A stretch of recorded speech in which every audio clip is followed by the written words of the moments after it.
Welcome to the Scottsdale Top Docs podcast, where we share a mission to improve access to care and prevention, as well as planning for the future. Our goal is to help people live healthier, happier, more informed lives. We believe that healthcare isn't a job, but a calling to serve, and the best care begins with conversation. Now on to today's episode. Hello, and welcome to today's episode of Scottsdale Top Docs. Today, I have the distinct pleasure of having my friend Zack Stewart from Recovery Room IV. They're located in the heart of Old Town. We've been friends for a couple of years now, and I think that outside of his business, this is just an absolutely wonderful person. He's done wonderful volunteer and work in our community, and I'm really happy to share his talent with our community. Hi, Zack. Thanks for coming on. Hi, Amber. Thank you for having me. I appreciate Absolutely. it. It's good to be here. Thank you. So I kind of mentioned, obviously, you're a business owner.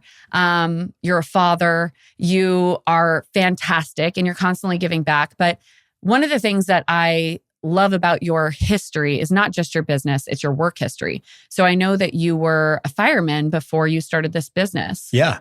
So tell me a little bit about that. How long did you look like you're basically 30 years old. So, but I know you're retired from fire department and you actually served on there for much longer than that. So let me know, tell us a little bit about you. Yeah. I grew up in Hawaii and I, was in college, played football. And then I always wanted to be a fireman since I was very young. And Hawaii, the fire department out there hires only once every 3 years. So at the time I had completed college, it was in a downturn. They weren't really hiring. And my dad's like, look, if you want to be a fireman, you got to kind of test everywhere, you know what I mean? And boost your odds of getting hired. So I came to the mainland US and I applied in Phoenix. And I think I went to Austin, Texas, and a couple random places that in my heart, I didn't really want to live, but I was just thinking, I wanted to be a fireman. And I got hired here. And so I basically moved my life and moved out here. And my dream was honestly to eventually get back there.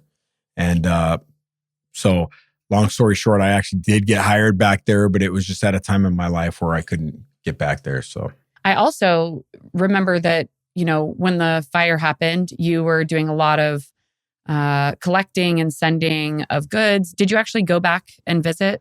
Yeah, I got out there one time, but I haven't had a chance to be out there as much as I would like. Yeah, we collected a ton of clothing, and then it was really hard because you're getting word from back home of things that they need, and the communication was tough for a lot of people, and so they were getting inundated with clothes, and then it's like, we need canned goods, money donations, Home Depot cards for rebuilding, all that kind of stuff. So day to day, it was shifting the needs. And there was a point where the clinic was completely full of clothing boxes. Luckily, I had connections there to people that were, hey, we still need clothes. Just send it to this address. And we made it work. And then we shifted to water and other stuff that was needed out there. Did you have direct family that was affected by the fire? You did? I did. I had two family members that I actually lost there. I'm so sorry. It was a lot, man. There's just a lot of questions that are unanswered, and you can kind of tell it's been just swept under the rug. No one's really. People aren't even talking about it anymore, really. Yeah, I don't know what to say about all that. It's crazy. Really crazy. Yep. Really crazy. Anyway, I really thank you for your fireman service. That's really cool. Thank you. So how long were you a fireman and when did you retire? It was, I was close to 22 years, and that ended 2 years ago. Okay. Yep. And so you made a switch to become an entrepreneur, or how did that occur? I decided to work way more. Right? Everybody's like, oh, wow, you're the best. You own a business, you're your own boss. And you're like, yeah, I work twice as hard for the same money. I never discredited business owners, but I also was very naive to the sacrifice. I had heard, small business ownership, the respect for them during COVID when we were losing a lot of small businesses in America. Hawaii, we lost a lot that were very personal to our community. People couldn't sustain the shutdown. But I had no idea what it took until you do it and you're just like, this is 5 times more work than anything I've ever done in my life. It's just a lot. It's just you're pulled from 9,000 directions. So it takes a self-starter and a lot of things that I've learned along the way. So I have so much respect for everyone that owns a business. How it started for me was I worked for a doctor that was one of the very first to come up with the concept of IV therapy. And for me, it was foreign. I was like, wait a minute. What do you mean? It was up my alley because, my bachelor's is in kinesiology. So I was always into exercise science, vitamin therapy, all of that stuff. But his target initially, and it was smart from a business standpoint, was curing hangovers. Yeah. He knew like people are going to love this, right? And sure enough, we went on this grassroots movement and just would go out to bars and nightclubs. Hey, you're going to feel like trash tomorrow. Do you have a big social life? Yeah, I do. I go out all the time. Hey, have you ever gotten an IV for a hangover? Well, no, where do I get that at? Oh, we got the spot for you. Come down and what do you mean I can get an IV for a hangover? So yeah, it blew up. And what's funny is there's parts of the country still where it hasn't fully caught on. So when the Super Bowl was here, all these people from Philadelphia were like, what's going on right now? We're like, well, we've been doing IV therapy out here for like 14 years for hangovers and stuff. And they're like, are you kidding me? So everyone was trying it. And when they did it, they were like, my life's never going to be the same. I don't know how I can go back to Philadelphia and I'm going to have IVs. So it was cool. And it's fun to share with people and see. I feel like our industry benefits so many other industries. If you're in the hotel industry, golf courses, casinos, we can keep people's weekend going. Other things pop up. You go out and drink and you eat at a shady taco stand and you have food poisoning. We can fix that, right? Yeah. Without you having to go sit somewhere in a waiting room for 8 hours. Yeah, pre-party or post-party. Yeah, it can ruin someone's whole vacation. We've all had hangovers that have ruined your day. I think we've had food poisoning, migraines and stuff that can shut your whole day down. If you're on vacation, that's not fun. So that's where we really have a niche and we can help people. So efforts like physical therapy pay great dividends when it comes to improving the range of motion, when it comes to improving the quality of a person's life. You know how to change the way of life of people, which is a wonderful thing to do, to know you're doing that. Because I'm sure that without your help, I can do more than I thought I ever could. It's very important to have a way of moving around. Maybe you're not doing much of it moving, but you're moving. And I give you an A+. So I appreciate you very much. And that's the truth.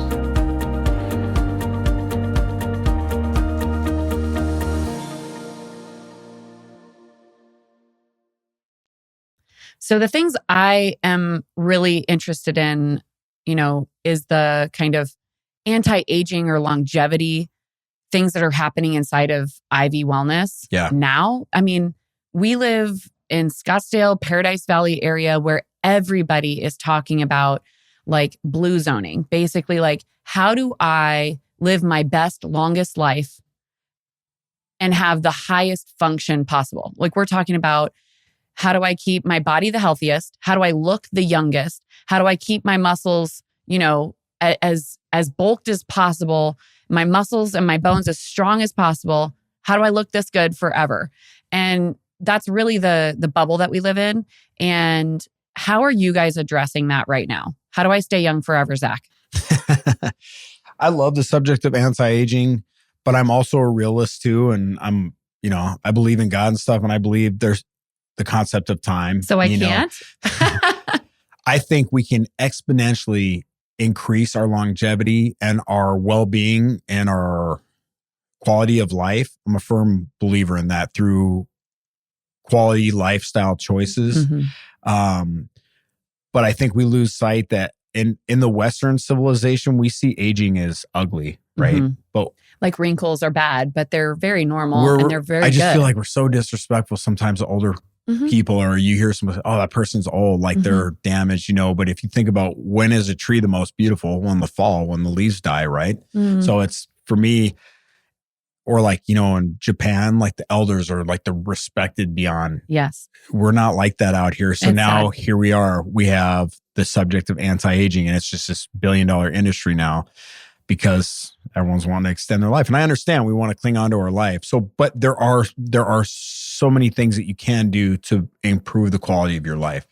Hydration, taking care of your skin, proper sleep. So sleep, man, it's such a deep subject, and I am not an expert in sleep, but I've been learning a lot more about it. I got this Whoop band that is popular. Mm-hmm.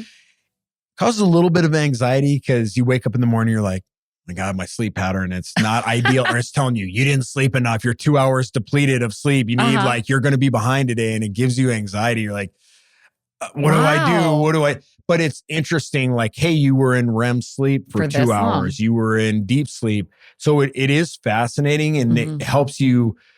I'm really learning that it's very important for your aging, number one. But number two, certain genetic predispositions.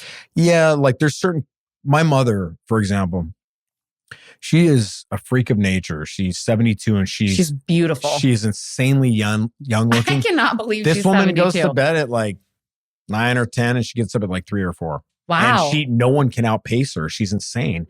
So you're thinking, okay, well, this has got to be hereditary. And I'm sort of the same. If I sleep 8 or 9, I actually feel worse in the day. But setting a sleep pattern, like trying to be consistent at going to bed at the same time and waking up at the same time, if you can be consistent with that, I've noticed that you'll get into healthier sleep patterns. Where I've always been bad at, my passion's jujitsu. And so when I'm running a business, I train at night sometimes. And I found it was really bad because then I'm like, I'm ready to fight. You're wired. Like midnight. I'm like, yeah, let's go. Someone knocks on my door, I'm going to go grapple with them in the front lawn, and I'm just let's do it. That's terrible because being a business owner, I got to be up at 5:36, so I'm going to bed at midnight amped. Yeah, and I'm in these terrible sleep patterns. So I've really been trying to focus on winding down. There's new glasses that biohackers like Dave Osprey talk about with they have these yellow tinted glasses, and everyone makes fun of them. Like, why is that guy wearing those glasses? Well, it's actually, believe it or not, it winds down your cornea in your eyes and it gets your body into a state where you're getting ready for relaxation. If you're sitting in your living room at night and you've got the TV on, you've got the blue light phone, you got your lights on, your body thinks it's daytime. And I always you're wind amped down up lights. and you're not winding down. So it's really got to be a systematic process of getting these lights out, trying to shut the phone down an hour before bed. And so I've learned a lot about that. And that's awesome. Yeah. So what about nutritional IV therapy as far as anti-aging and longevity goes? Are there special things you can add into an IV that you should be having? How regularly is that something that should be, I don't know, how do you say it, dosed? 2 big keys for me, I think, in the anti-aging game would be antioxidants and reducing oxidative stress on your cells. I would also say the oxidative stress is really a big one. And NAD therapy is another one. With you lose NAD as you age. So we're replenishing the NAD because NAD affects every single cell in your body. The newest subject is the talk of senescent cells or zombie cells. So zombie cells are basically dead cells in your body. And fasting is one of those ways where you can eliminate through autophagy. You're developing new cells, and new cells are basically eating old damaged cells. So that's one way. So fasting is becoming insanely popular for weight loss. But the main thing is the anti-cancer benefits and the autophagy that's happening when you get into deep fasts. There's also some new supplements now, though, that are being created that can eliminate these zombie cells. And you take the supplement 2 days in a row, once a month. And they're claiming that it eliminates the zombie cells out of your body. So these dead senescent cells that are in your body are utilizing the same resources that your healthy cells are. So it's creating a drain on your system. So that's like a really unproductive employee. Basically, yeah. So, or, a bad ex-boyfriend or girlfriend, right? Like draining you. It's the same thing. So you want to eliminate that out of your system. That's what you need to do. So I know that's like really being studied a lot right now. Cool. In the world of biohacking, it's, oxidative stress, inflammation, cognitive function. Yes. So those are the things that are really being, and cognitive goes hand in hand with your sleep. Mm-hmm. So I operate in the world of like dementia, things that are Exactly. neuroprogressive. So like in that, yeah, sleep's super important. If I have a patient that has a really terrible night of sleep, they already are functioning very low cognitively, motorically, and mood-wise. They're really just shifting through the day and kind of operating at this robot level. How do I get things done? How do I get from here to there? And it's interesting. You guys actually came out and did an IV for one of my patients' family members who was sick. And unfortunately, it was kind of interesting because she is the care partner for my patient. And so it was really important for her to be operating at a high level for both of them. And my patient was trying, to operate at a higher level, but he also wasn't feeling well. So you came out, and the first thing that was noted was like a cognitive clarity just from hydrating and having the essential vitamins and nutrients that were needed. And it's so important because you guys have actual nurses. You guys pride yourself on recruiting these amazing like ER nurses who are, they're an instant stick. You don't have to sit there for 30 minutes worrying that somebody's not going to get it right. And as someone who's afraid of needles, I appreciate that. And so it's literally a painless process to go in and do something that I really don't want to do. And that I can trust that they're not just in there selling something. You're in there to benefit the health of someone who needs something from you. Yeah. And it is so functional as a business to make sure it's that way.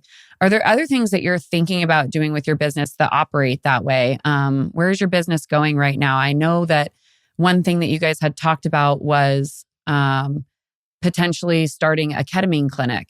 And I wanted to know, there's a lot of people that are doing that out there right now. And I've kind of, I don't know that much about it, but one of the things that I do know is it's everywhere. And a lot of people seem like it might not be being utilized the right way. So tell me a little bit about what inspires you to do that and how you're going to ensure that it's being done correctly. Yeah, I want to dive into that. One quick point to what you had mentioned earlier about the importance of simple hydration.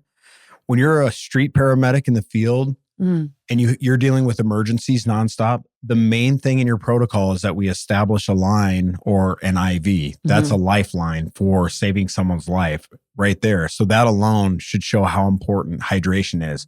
If someone's bleeding out, they're losing volume. If someone's dehydrated, they don't have volume. All that affects your container, your heart. Your heart cannot pump adequately without proper volume. So, hydration and the subject of hydration and anti-aging, again, adding salt to your water. We're always told salt is bad. It's not. It's absolutely essential for the minerals, for the hydration in your cells. For contraction of cells. I wake up and it's a teaspoon of salt with spring water and electrolytes right when I wake up. I've been sleeping for 6 to 8 hours, right? So I'm dehydrated. It's the first thing you need to do with your body. So that's that. So now back to the ketamine. This is special to me because it fell into my lap. So I had a child that passed away, my firstborn. I was training judo a lot at the time, and I had met this really special guy from South Africa. His name's David George, and he's in neurology, and he's a very special friend of mine. He was around when she was born, and he was in my life, and he knew her, and we had separated for a long time. We hadn't run into each other, and life just brought us back one day, and he said, "Hey man, like, I was with you through some of the stuff you went through, and you're a first responder. I really think that, have you ever thought about doing ketamine therapy?" He's a psychotherapist too. He's like, I'm doing ketamine therapy. And I'm like, I've never even done any drugs. I'm like, that seems really heavy to me. And he goes, I really think like it'd be beneficial for you. And I really think that first responders really need this. And I had talked to a few guys that I used to work with that had tried it that were also military vets, and they'd been through so much in their life. And they told me that it really, really helped them a lot. And it was a little intimidating at first to think about it, but I tried it twice and continuing to do it. And it was like the most unbelievable thing. Wow. It really was. I think it could go two ways for people. You could really dive into some heavy stuff. Or for me, I relived like these incredible moments in my life when I was like 4. I was reliving every moment. I could see the sky, what I was wearing. It was crazy. Wow. Absolutely crazy. Yeah. Vivid, real in it. It's in the emotional. moment. You're going to be, you're bawling, it's a lot of emotion coming out. And the rest of the day, you're very calm and you just need to go you need to go home, not have a lot of excess stimulation or, conversations, kind of need to sit with your thoughts and process things.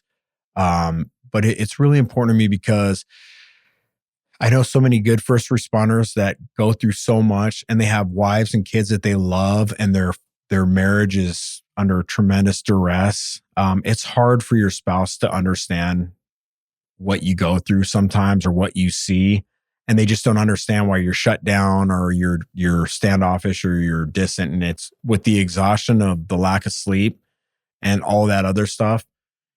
It's hard. And then a lot of us are wired where I'm good. I'm just going to internalize it. I'll be fine. Yeah, I'll just compartmentalize it. And then 10 years later, you just have a complete breakdown. You're like depressed and what's going on? My life seems normal right now. Why am I having a meltdown? And it's all of it compounded is caught up to you. And something random will just stimulate all of that and trigger. Yeah.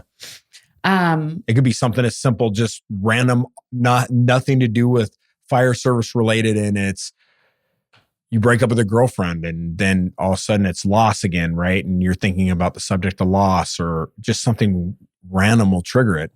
And it's important that you have tools to handle those things. I think we all have family members that didn't cope correctly and it all affected us in a negative way, and it was all in especially with men, it was all in that's not what a real man does. They just deal with their problems. Yeah. So, my family is military. My father was a volunteer firefighter. Like it's kind of amazing that right now in 2024, we have these opportunities to help people, but people still are not sure how to reach out and ask for help. And so sometimes it's like having a conversation. I think that you have a unique platform to do that because of your work history, to help people that, the military and first responders and police and just people, even healthcare providers who are constantly going through like workplace trauma and are expected to take it home. That's not hazard pay. There's nothing that covers it and takes it home and undoes it for you. And then you walk through the door and you're like expected to be, whatever version of dad, husband, provider, partner that you can. And everybody's just doing their best. But you do hopefully have this very successful program that can help people in that way. And I think that it's definitely touching. It's another example of your contributions outside of things that you're just doing as a business owner, but you really want to have a bigger impact in community and in health overall. I think it's a really big thing. So thanks. Oh, I appreciate that. Yeah, there's a lot of guys going through stuff and because they're so good at internalizing and then you hear and it's like, it would crumble most people, right? And you're like, no wonder they're having an issue. And then you compound that with no sleep. You're just a mess, right? My personal story, in losing a daughter, I was actually on shift. So being a person that has single-handedly been a part of saving strangers' lives, many over 20 years, I've been in the back of the ambulance with people I didn't even know and brought them back to life. And like, oh my God, I just saved someone's life. That's the coolest feeling ever. You lose your own kid. And I'm like, I'm on shift. And I didn't save my own kid's life. Like, wow. And you live with that your whole, like you're carrying that inside. And then I'm laying in bed at the station, hearing the alarm go off and it's just like, drowning, pediatric drowning, and you're sitting there like, I got to go suck this up, go down to a neighborhood, hug a dad and a mom that just lost a kid. And inside, I know what is in store for them moving forward. They're probably going to get divorced. Oh, many times. Yeah. I've been in the driveway in the middle of the night, just lost the kid. I'm hugging the dad who's sobbing on my shoulder. And I'm thinking, I know exactly what this feels like. And I'm not going to say that to him. Yeah. Hey, I've been there. I'm not going to say that. That's not what you say when someone's grieving. I just say, hey, please call me. I have a story to share with you if you want to talk, or whatever. But what makes me sad is I know that divorce rate's going to be about 96% when you lose a kid. It's going to affect the siblings. Yeah. Everybody. It's a lot. Yeah. I'm sorry for your loss. That's terrible. No, I appreciate it. And I don't bring that up to make people viewing this sad or anything, but I'm an example. And why I'm passionate about this therapy is because there are guys carrying stories. There was guys that I worked with on a job, lost multiple kids. Yeah. And think about that. And then you're in bed at night at the station away from your family. Your wife's at home with your other kiddos or whatever your situation is. You're not around. It's a very helpless feeling at times. Yeah. And the wives have to endure that. Sleeping alone 10 plus days a month in the bed without dad around. And, dad's the security at the house. It's a lot. Well, the one positive thing I think that I can talk about from this is that you have turned all of that energy into continuing to make sure that you're contributing to the things that you felt and you needed help with, that, your daughter who's here behind the scenes, that she has everything that she needs and that you're there for her constantly. I know that you guys are partners in crime. You do jujitsu together. You guys go fishing together all the time. And it's really amazing that, through loss, we learn so much. I mean, there's just no denying that. You lose and some people that you love, and it's like, it just heightens everything for you. You know what I mean? The beauty of the world is only so beautiful because of the things that look so tremendously ugly sometimes, the darkest hour, right? And the tiny glimmer of light is so bright. I listened to this man. Actually, it was at an Accelerant breakfast, and he was the fire chief at the 9/11 towers. Yeah. And he talked about the moment where they all literally were passing out. They're passed out, half of the crew that's left. They're being smothered. They can't breathe. There's no oxygen left in the space that they were in. And finally, somebody says something about a tiny speck in the room. And he looks up, and they're literally, that was the last speck of air. It's the last light in the room. And for whatever amount of time that they had been in there, they either were being dug to or couldn't see it. But all of a sudden, it looked bright. And I just think of that moment all the time, because this entire room with thousands of people in it was so silent. I mean, there was nothing but just a tear running down everybody's face, because it's a hopeless situation. But that one tiny little speck of light made all the difference in the world. Yeah. And your company, whether it's through all these services or just your big heart, can definitely be that for people. So I appreciate you. Thanks for coming on today. I really appreciate it. Of course. Thank you for having me. Yeah. As far as Recovery Room goes, how do people get a hold of you? How do they get to know you, Zack? Our clinic's open 7 days a week, Monday through Friday, 9 to 6, and then weekends, 9 to 3. We have a large mobile team of mobile ER nurses. We're located next to Boondocks and Hot Chick on 75th Street and 6th Ave, which is a fun, busy spot. We have really cool employees that love our customers. Awesome. Yeah, I'm very blessed. I really am. I truly feel like in today's world with staffing, I'm like, I can't believe I have these amazing people in my corner. It's so hard to keep good people. And I feel so blessed because of that. But you can find us, our website, www.recoveryroomaz.com. And our office number is 480-687-8091. Thank you so much. Thanks for sharing your heartfelt and inspiring story. That has been our episode of Scottsdale Top Docs. See you next time. It starts with tremendous confidence. And I mean somebody who comes to this thing not as a person who's taken a class or two, but somebody who's literally got their PhD. But that alone is not enough. I would say the second ingredient that Dr. Amber brings to the party is some empathy, but also the ability to nudge people and to get them going. And then the third piece that she brings, which is equally as important, is such a friendly demeanor and a smile. And she lights up our life every time she comes.